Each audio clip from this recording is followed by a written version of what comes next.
Қыздар, қараңдар. Мен мынандай результат болып жатыр. Мен бальзам ішкелі 1 жыл 7 ай болыпты. Мен енді организм зашлакованный, куча аурудың бәрін өзіме жинап алғам. Содан осы бальзамнан кейін керемет результаттар болып жатты менде. Кейіннен осы 1 ай болып қалды, мен иммунолюксті бастап іштім. Иммунолюксті қалай іштім, солай менде давление, қайтадан головной боль, құлағым шуылдап, жата берем, аурум қайтадан қайт келгендей болған.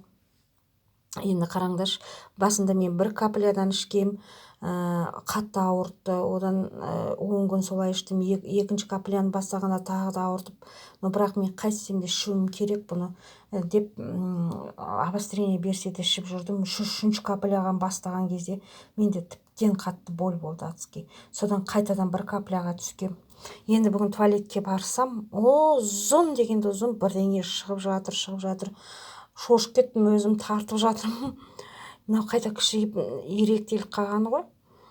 Содан бұны тазалап, видеоға түсіріп, өзім бір жағынан денем тітіркеніп, қорқыныш билеген. Қыздардан, басқа біреулерден естігенде таң қалып, бірақ мынандай не болмаған менде. Енді қараңдаршы, мынау өліп қалған не ғой деймін, құрт па. Енді тартсам, кәдімгідей үзілмейді. Іші босап қалғанда, тартылып қалған.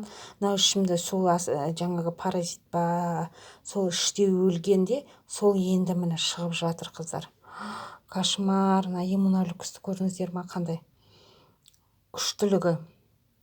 Ішпей қоям ба, тоқтатам ба деп, жоқ ішуім керек деп жүргем. Мынандай результаттар беріп жатыр. Саған Алла мынандайды болады деп ойлаған жоқпын. Аллаға мың шүкір, осы бальзамды ішкізіп, бізге осы бальзамды бізге берген. Қайда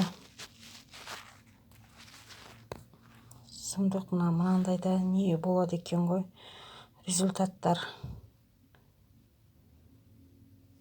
Көрдіңдер ма, мынау даже үзілмейді ғой, үзейінші десем үзілмейді. Бірақ ішінде вообще не болған, жыландардың терісі қатып қалады ғой, өлгеннен кейін терісі.